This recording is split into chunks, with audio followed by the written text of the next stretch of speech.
नमस्कार, आप देख रहे हैं न्यूज 24/7 इंडिया। मैं हूं आपके साथ सपना मदेशिया। चलिए शुरुआत करते हैं आज की कुछ खास खबरों से। शहर के राजवाड़ा चौक पर सामाजिक महासंघ और शहर के लोगों ने पहलगाम के आतंकी हमले में जान गंवाने वाले 26 नागरिकों को 10 मिनट का मौन रख श्रद्धांजलि अर्पित की। यहां वक्ताओं ने कहा, जम्मू कश्मीर के पहलगाम स्थित बैसारन घाटी में हुए आतंकी हमले में 26 पर्यटकों की बराबर हत्या से देश के साथ ही जिले में भी गुस्सा और मातम है। हर किसी की जुबान पर एक ही बात है कि इस बर्बर और कायराना हरकत का करारा जवाब देना चाहिए। पूर्व केंद्रीय मंत्री कांतिलाल भूरिया ने कहा कि विपक्षी राजनीतिक दल भी सरकार की कार्रवाई को समर्थन देने के लिए खड़े हैं। पहलगाम में आतंकी हमले के विरोध में आक्रोश व्यक्त करने व दिवंगत आत्माओं की शांति के लिए सामाजिक महासंघ द्वारा मौन श्रद्धांजलि का आयोजन राजवाड़ा चौक पर हुआ।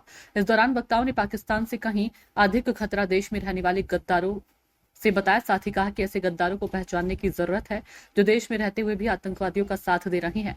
आयोजन के दौरान गोपाल नीमा, उदय बिलवाल, विनय वर्मा, निसार पठान, शरद शास्त्री, यशवंत भंडारी आदि ने अपनी बात कही। कार्यक्रम के बाद गुस्साए युवाओं ने पाकिस्तान के पुतले का दहन किया।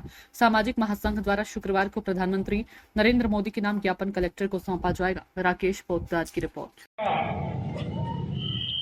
मैं केंद्र बिंदु हूं। हाँ, मैं हिंदू हूं। साथियों, हिंदू धर्म वसुधैव कुटुंबकम की भावनाओं से पूरे विश्व में चलता है। शायद मुझे लगता है इसको बड़ी कमजोरी मान लिया गया है। इसमें संशोधित करने की आवश्यकता है। पूरा का पूरा गाजा नेस्त नाबूद कर दिया। अब ऐसे ही उम्मीदें हम शासन से, सरकार से करते हैं। केवल बैठ के कूटनीतिक बात करने से नहीं होगा, करारा जवाब देना होगा। पूरा देश, हमारी भारतीय सेना बलिदान के लिए तैयार बैठी है। साथियों, इस क्रम में केवल समय में हम चल रहे हैं और हमारे पास 10 मिनट और शेष है। इस पंचायत से, मदरसा बोर्ड से, हमारे उर्स कमेटी से, वे भी अपने सभी लोगों को इकट्ठा करके मृतक जनों को श्रद्धांजलि दें और माननीय नरेंद्र मोदी से पाकिस्तान को नेस्त नाबूद करने का आह्वान करें।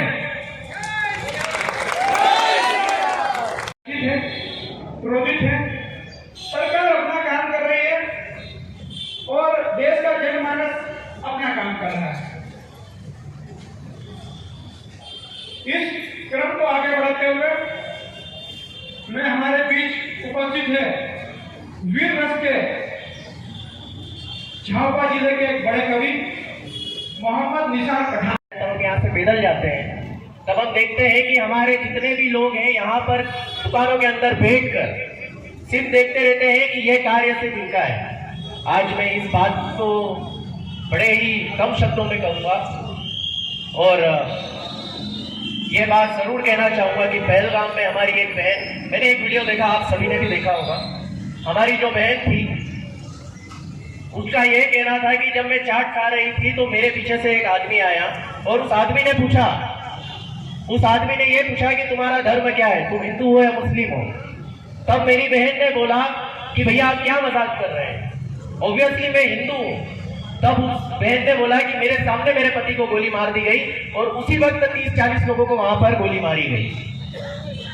ये एक बहुत ही बड़ी दुखद घटना है कि 370 हटने के बाद में हमारे देश में हमारे लोग भाईचारे में इतने डूबे हुए हैं कि वो बिना किसी डर, बिना किसी अभाव में यहाँ से कश्मीर जा रहे हैं और इसी भरोसे पे जा रहे हैं कि वहां पे रहने वाले भी आज भी हमारे भाई हैं।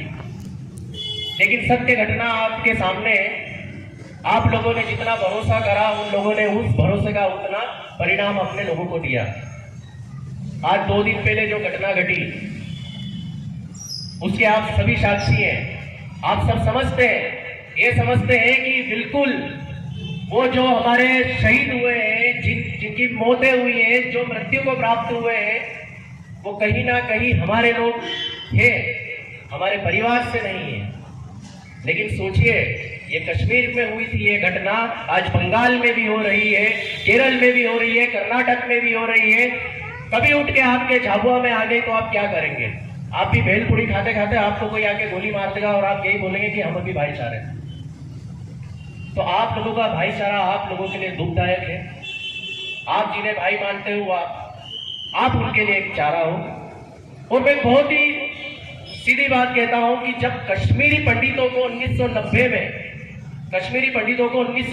में वहां से मार कूट के बाहर भगाया था, अपनी बहन बेटियों के रेप करे थे, वो घटना हमने नहीं देखी क्योंकि उस समय हमारा जन्म नहीं हुआ था। लेकिन 2022 में एक महाभीषण होगा।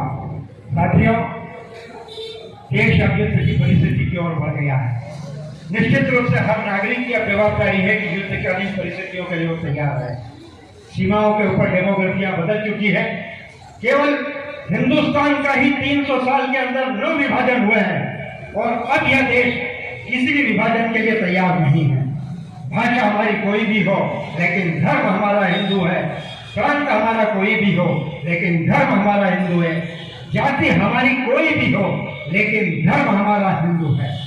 इस तरफ पाकिस्तान, इस तरफ बांग्लादेश के रोहिंग्या लगातार आकर हमारी सीमाओं की स्थितियों में बदलाव कर रहे हैं। जो देश का आप नक्शा देख रहे हैं वो देश का नक्शा अब उस प्रकार का नहीं है। आप देखते हैं मुर्शिदाबाद, आप देखते हैं मेदिनीपुर, आप देखते हैं 24 परगना, इसके बाद आप कश्मीर देखिए, नीचे केरल में मल्लिकापुरम देखिए। मैं एक ही प्रश्न पूरे झाबुआ नगर में पूरे देश के सामने रखना चाहता हूँ कि हमें आतंकवादी जो पाकिस्तान के हैं, हमें आतंकवादी जो बांग्लादेश के हैं, उनसे इतना खतरा नहीं है जितने आस्तीन के साथ इस हिंदुस्तान में बसे हैं। मेरा एक ही आग्रह है पूरे देशवासियों से, चाहे वो कोई भी हो, सबसे पहले जो आतंक को शरण देता है, जो आतंक को संरक्षण देता है, उन लोगों को उजागर करना चाहिए। नीरज भाई बार बार इजराइल का उदाहरण देते हैं। मेरा एक ही सुझाव है कि जिस तरह इजराइल ने गाजा को लिया, ऐसे ही हमारी भारत सरकार, हवाई सेना, पाकिस्तान के जितने भी बड़े बड़े कर्नल लीडर हैं उनको उठा के जाए और उनसे ये मांग करे कि जो आतंकवादी जिन्होंने ये घटना घटी उन्हें हिंदुस्तान में पेश करे। और दूसरी बात, उन्हें इस तरह की सजा दी जाए कि भविष्य में कोई भी आतंकवादी इस तरह की हिमाकत नहीं करे। हमारा ऐसी हरकत पाकिस्तान ने की है। तो आज हम लोग सब यहाँ पर एकत्रित होकर इस बात को, हमारी आवाज वहाँ तक पहुँचे कि पाकिस्तान किस तरह से आतंकवादियों को प्रेशर देके उनको भारत में हमारे निर्दोष